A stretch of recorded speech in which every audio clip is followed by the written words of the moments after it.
হর হর মহাদেব। আজকে আমরা এসেছি বর্ধমান 108 শিব মন্দির। সেই 108 শিব মন্দিরের সম্বন্ধে তোমাদের জানাবো। তার আগে চারপাশটা একটু দেখিয়ে নিই। এটা বাইরের আশপাশটা। এটা মন্দিরে ঢুকেই বড় গেট দিয়ে ঢুকেই তার বাইরের আশপাশটা পার্কিং এর এরিয়া। পার্কিং এর এরিয়াটাও যথেষ্ট সুন্দর করে সাজানো আছে। তো চলো তোমাদেরকে আগে বাইরেটা দেখাই, তারপরে ভেতরে ঢুকছি। আচ্ছা, ঢুকে না গাড়ি পার্ক করার জায়গা আছে। পার্কিং ফ্রি নেয় কিনা জানি না। হ্যাঁ, পার্কিং ফ্রি আছে। মোটরসাইকেল 10 টাকা, কার সুমো এসব হচ্ছে 25 টাকা। মানে পার্কছে। ওইদিকে একটা বিষ্ণু আছে, এদিকে নটরাজ আছে।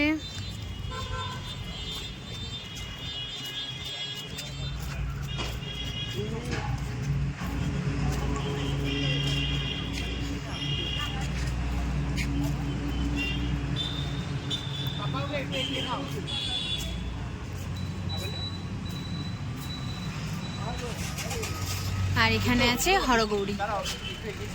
স্টার্টিং এ আগে হরগৌরীর দর্শন, তারপরে আমাদের মহাদেবের দর্শন। তো চলো আমরা এবার ভেতর। আচ্ছা, আমরা এবার 108 শিব মন্দিরে প্রবেশ করছি। এটা হচ্ছে এন্ট্রি গেট। দেখো এন্ট্রি গেটটা কি সুন্দর, খুব সুন্দর কারুকার্য করা। তো চলো আমরা ভেতরে যাই, গিয়ে মন্দিরটা পুরোটা তোমাদেরকে দর্শন করাই। আচ্ছা, এন্ট্রি পয়েন্টে এখানে একজন কাকু থাকে, ওনার কাছে টিকিট কাটতে হয়। 20 টাকা করে টিকিট পার হেড। আর এই যে এই দিক দিয়ে গিয়ে এখানটায় খুলতে হয় জুতো। জুতো খুলে কত টাকা নেয়? হ্যাঁ, জুতো খুলে কত টাকা নেয়? জুতো রাখতে টাকা নিয়েছে? জুতো খুলতে তো টাকা নেয়। কত টাকা নেয় জানি না, কারণ বাবা টিকিটটা কেটেছে। জানতে হবে পরে, জেনে তোমাদেরকে পরে জানাচ্ছি। আর এখানে দেখো ফলকে হিস্ট্রিটা লেখা আছে। মহারাজাধিপতি তিলকচন্দ্র বাহাদুরের মহিষী মহারানী, মানে মহারানী বিষ্ণুকুমারী দেবী এই মন্দির প্রতিষ্ঠা করেন। এখানে 109টা শিব মন্দির আছে। বাংলা 1195 সাল, ইংরেজি 1788 খ্রিস্টাব্দে এই মন্দির প্রতিষ্ঠিত হয়। বাংলা 1374 সালে, ইংরেজি 1967-68 সালে বিড়লাদের দ্বারা, বিড়লা জনকল্যাণ ট্রাস্ট দ্বারা এই মন্দিরের সংস্কার কার্য সাধিত হয়। এইটুকুই এখানে লেখা আছে। 108 মহিষী বিষ্ণুকুমারীর স্বপ্নের শৈবতীর্থ বর্ধমান 108 শিব মন্দিরকে ফিরে দেখা। মন্দিরের সংক্ষিপ্ত ইতিহাস এখানে আছে। 108 শিব মন্দির প্রতিষ্ঠার কথা লোকমুখে প্রচারিত হলেও আসলে এটি 109টি শিব মন্দির প্রতিষ্ঠা করেছিলেন মহারানী বিষ্ণুকুমারী। শিব মন্দিরের পশ্চিম দিকের প্রবেশপথের ওপর শিলালিপিতে খোদিত ছিল শকে পুণ্য শশাঙ্ক শৈল কুমিতে নির্ময় রাধা হরি প্রীতই পুণ্যবতী নবাধিক শতং শ্রী মন্দিরানি স্বয়ং ধীর শ্রীযুত তেজ চন্দ্র ধরণী ধৌরেয় চূড়ামনে মাতা তৎসবিধে বিধায় সুসরস্তীরে সমস্থাপয়তু। মন্দিরের এই শিলালিপি হতে জানা যায় যে 1710 শতাব্দে বা 1788 খ্রিস্টাব্দে এই মন্দিরগুলি নির্মিত হয়েছিল। মন্দির নির্মাণে তখনকার দিনে লক্ষাধিক টাকা ব্যয় হয়েছিল। আরও জানা যায় বিষ্ণুকুমারী মন্দিরের নির্মাণ কার্য 1788 খ্রিস্টাব্দে আরম্ভ করেন এবং সম্ভবত 1790 খ্রিস্টাব্দে এই নির্মাণ কার্য শেষ হয়। রুদ্রাক্ষের মালার ব্যাপারটা একটুখানি বলুন তো। রুদ্রাক্ষের মালা আকারে কেন নির্মাণ হয়েছে? যখন ব্রিটিশ শাসক ছিল সেই সময় রানীমা, বর্ধমান মহারাজার স্ত্রী রানীমা এই 108 হাতের 108টা মন্দির নির্মাণ করেছিল রুদ্রাক্ষের মালা আকারে। এই মন্দির হচ্ছে মালা, সেই কারণে সবাই 108 বলে পরিচিত, কিন্তু 109টা মন্দির। আচ্ছা, সেটা একটাও বাইরে আছে, সেটা আসল মন্দিরটা ও মেলার মাঠে। আচ্ছা, হ্যাঁ, এই রুদ্রাক্ষের মালা ব্রিটিশ আমলে রানীমা তৈরি করেছিল প্রতিশ্রুতি রাখতে, যে রুদ্রাক্ষের মালা। এই জন্য 108 রূপে পরিচিত, কিন্তু আছে 109। আচ্ছা, ঠিক আছে। আর এই মন্দির যে বানিয়েছেন আমাদের বর্ধমানের যে মহারাজা বিজয় চাঁদ, তেজ চাঁদ, পলয় চাঁদ মাহাতো, ওনাদের স্ত্রী বিষ্ণুকুমারী এই মন্দির বানিয়েছে। হ্যাঁ, আচ্ছা আচ্ছা আচ্ছা। যথারীতভাবে ব্রিটিশ শাসকের আমলে এই মন্দির নির্মাণ হয়েছে 1788 খ্রিস্টাব্দে। আজকে এই মন্দিরের বয়স হচ্ছে 238তম। আচ্ছা আচ্ছা। মালা টিকিট কাটবেন। তোমরা এই কাকুর মুখে শুনলে সমস্ত ইতিহাসটা, সেই ইতিহাসটা তোমাদের কাকু শোনালেন। 100 টাকা খুলে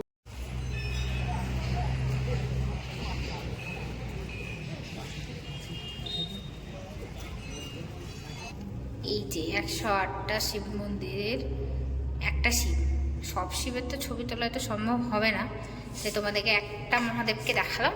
সবাই প্রণাম করো আর সবাই সুস্থ থাকো, ভালো থাকো।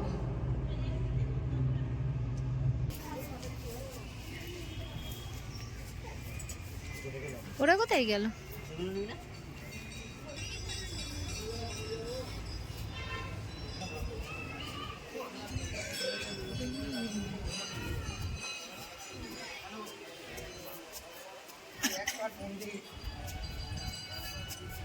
মন্দির, সর্বঙ্গালা মন্দির যাবো, এই ছেলেটাকে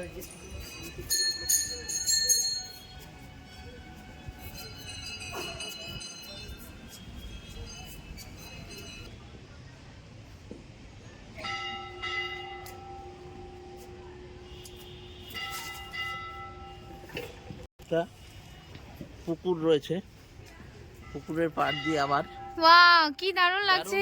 শিব মন্দিরগুলোকে দেখা যাচ্ছে। অনেকটা খানিকটা দক্ষিণেশ্বর মনে হচ্ছে আমার। কি সুন্দর লাগছে এখান থেকে মানে সিনারিটা খুব এখানকার সুন্দর ভিউটা আছে। দেখো কত সুন্দর, পরিবেশটা ভীষণ, অনেকটা মন্দির দেখা যাচ্ছে, পরিবেশটা তার ভীষণ মধ্যে সুন্দর এবং জল গাছপালা এই দিয়ে একটা একটা রেডিয়াসের image মধ্যে অনেকটা মন্দির, অনেকগুলো মন্দির একসঙ্গে আসছে। পুরো মালার মতো গাঁথা ব্যাপারটা। জানি না কতটা আসছে, কতটা দেখাতে পারছি তোমাদের। একটু সামনে রাধা কৃষ্ণ।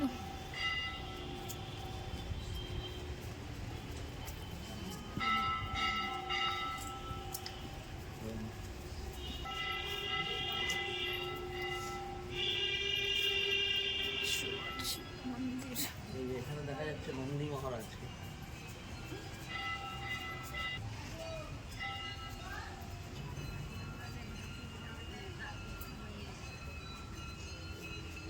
আসলে পরিবেশটা বেশ সুন্দর না?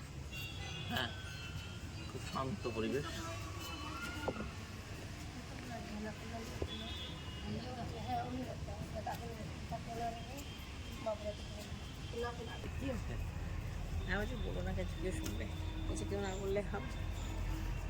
ছবিগুলো, মন্দিরের ছবিগুলো দেখিয়েছিলাম, এখন সেটা ওই পার ছিল, সেটা ওই পার ছিল, এখন এই পারে এসেছি। এই পার থেকেও খুব সুন্দর লাগছে। এবার এই পার থেকে ওই পারের মন্দিরগুলোকে দেখো।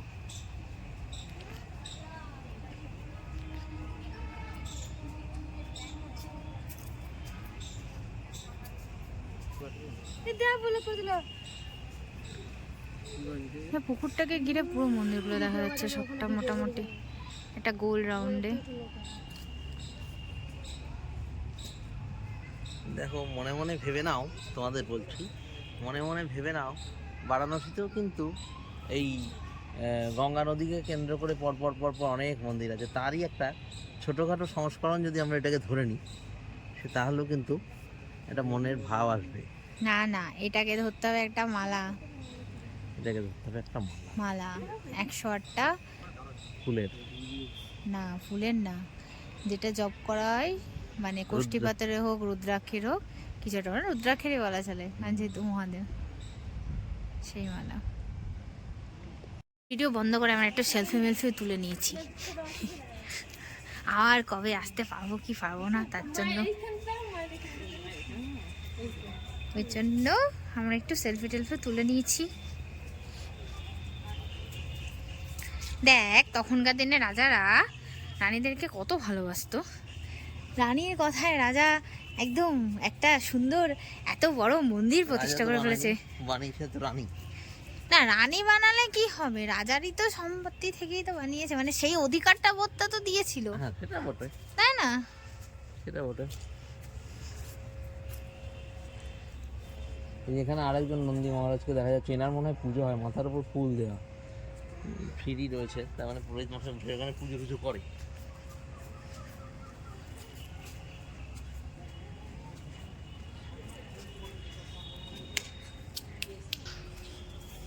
আরেকটা মন্দির আছে আছে, 109টা মন্দির আছে, সেই মন্দিরটা কোথায় গেল?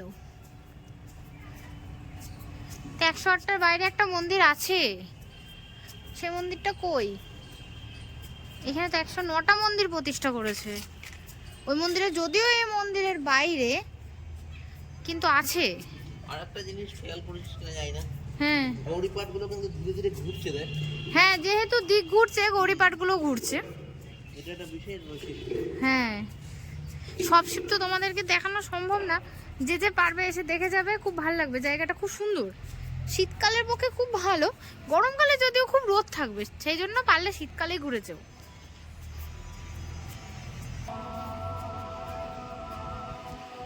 কিছু মন্দিরের কাজ হয়ে গেছে, কিছু মন্দিরের কাজ চলছে। আচ্ছা, মন্দিরে যদি কেউ হাঁটতে হাঁটতে হাঁপিয়ে যাও, তাহলে পুকুরের পাড়ে শুধু না, এখানটাতে বসার একটা জায়গা আছে। আর এই দেখো একটা বট গাছ, যে গাছে মনে হয় লোকে মানতের ধাগা বাঁধে, কারণ অনেক ধাগা বাঁধা আছে। এটা যদি একটা বট গাছ। পার্ক। হ্যাঁ, এই পার্কে সবাই বসে থাকে, মানে বসতে পারে ক্লান্ত। মন্দির পার্ক যখন নাম দেওয়া হয়, নিশ্চয়ই এখানে মানতের ব্যাপার। ওই তো বট গাছটা আছে, বট গাছে সবাই মানতের ধাগা বাঁধে। আরেকবার বাজাবো।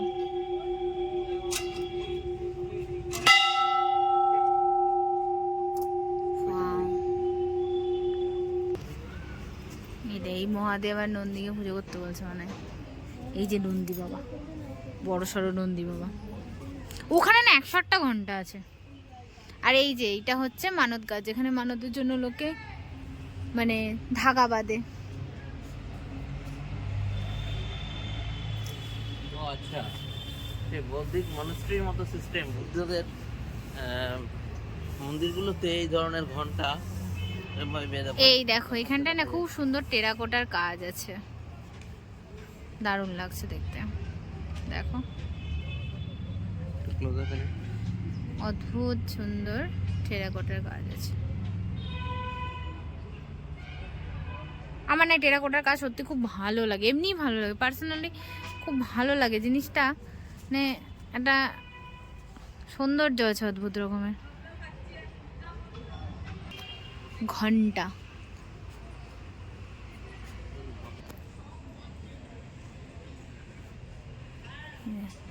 এখানে টেরাকোটার কাজে পুরো মহাদেবের পুরো পরিবারটাকে তুলে ধরা আছে।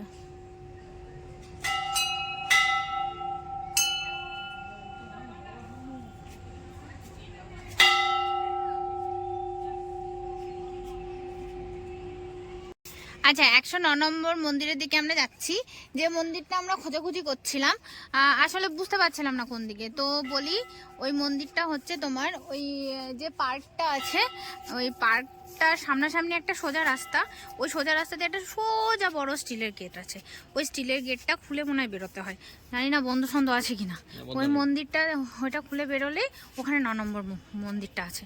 তো চলো আমরা যাই আর তোমাদেরকে দেখাই। অবশ্যই এটা বলেছে ওই ওখানে গাইডে একজন এক্স আর্মি আছেন, উনি বললেন যে এখান দিয়ে বেরোলে 109 নম্বর মন্দিরটা আছে। ওই যে 109 নম্বর মন্দিরটা ওই মাঠে, মানে গেটটা খুলে বেরিয়ে বেশ কিছুটা গিয়ে একটা ফাঁকা মাঠ, সেই মাঠের মধ্যে 109 নম্বর মন্দিরটা। আমাদের সামনেই একজন মাঠ ফাঁকা মাঠ বলে চলে স্বাভাবিক, না জানলে পরে সেভাবে কিছু নেই, একটা ছোট্ট মন্দির, সেটা বোঝা না যাওয়াটাই স্বাভাবিক। কিন্তু আমরা যদি একটু দেখে শুনে এসেছি, তো সেই জন্যই আমরা বুঝতে পারছি না, তো আমরাও বুঝতে পারতাম না। তো এটা হচ্ছে 109 নম্বর মন্দির। আরেকটা জিনিস বলি, এখানে মন্দিরের ভেতরে না পুজো সামগ্রী পাওয়া যায়, যে জায়গাটা তোমাদেরকে আমরা দেখিয়ে দেব। তো যদি পুজো সামগ্রী নিয়ে আসো বাড়ি থেকে ভালো, কারণ শিবের মন্দিরে আসছো, অবভিয়াসলি সবাই পুজো দিতে চাও, তো না নিয়ে আসলেও হবে। এখানে পুজো সামগ্রী পাওয়া যায়, তো তোমরা এখান থেকে নিয়েও পুজো দিতে পারবে। কিন্তু এই মন্দিরটা তো দূরে কেন, সেটা তো বলেনি। কিছু কিছু জিনিস সেখানে, যেমন সবাই বলছে রাজার প্রতিষ্ঠা, কিন্তু এটা কিন্তু রানীর প্রতিষ্ঠা মন্দির। বন্ধ আছে, এই মহাদেবই ঘুমাচ্ছে, আর সবাইকে জাগিয়ে রেখেছে, আর এই মহাদেবকে ঘুমিয়ে রেখেছে। নকলি খুলে দেবে। আসবো, একটু আসছি। এই যে আমাদের 109 নম্বর মহাদেব। তোমাকে খুঁজতে খুঁজতে মাঠ পর্যন্ত চলে এসেছি, বুঝেছো? এইখানে মনে হয় মেলা হয় শিবরাত্রির সময়, মানে এই ফাঁকা মাঠটাতেই মেলা হয়।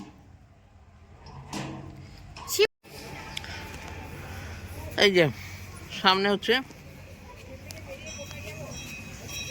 পূজার সামগ্রীর দোকান, এখানে পূজার জিনিসপত্র পাওয়া যায়। আর ডান হাতে হচ্ছে মানত নন্দী পার্ক, এখানে সবাই মানত করে, আগে দেখিয়েছি। সেই মানত নন্দী পার্কের বাঁ দিকে হচ্ছে দোকান। এখন আমাদের মন্দিরে পূজা দেওয়া চলছে।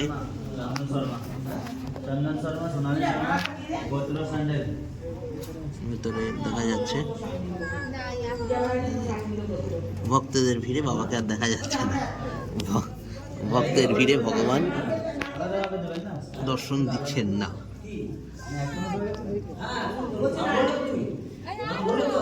এই শিব পুজো।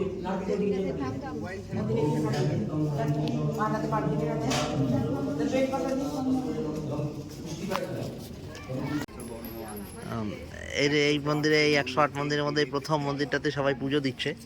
আমাদের মন্দির ঘোরা শেষ, এবার আমরা পুজো দিচ্ছি।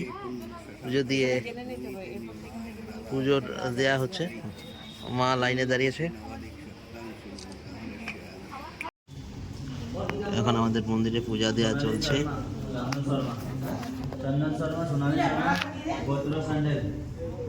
ভিতরে দেখা যাচ্ছে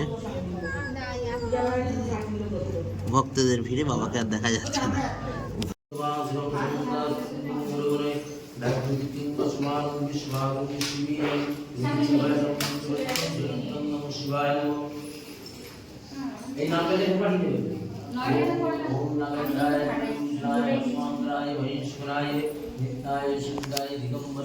এখানে কিছু সুবিধাও আছে, এখানে রুম বুকিং পাওয়া যায়, আর রুম বুক করে তোমরা থাকতে পারো।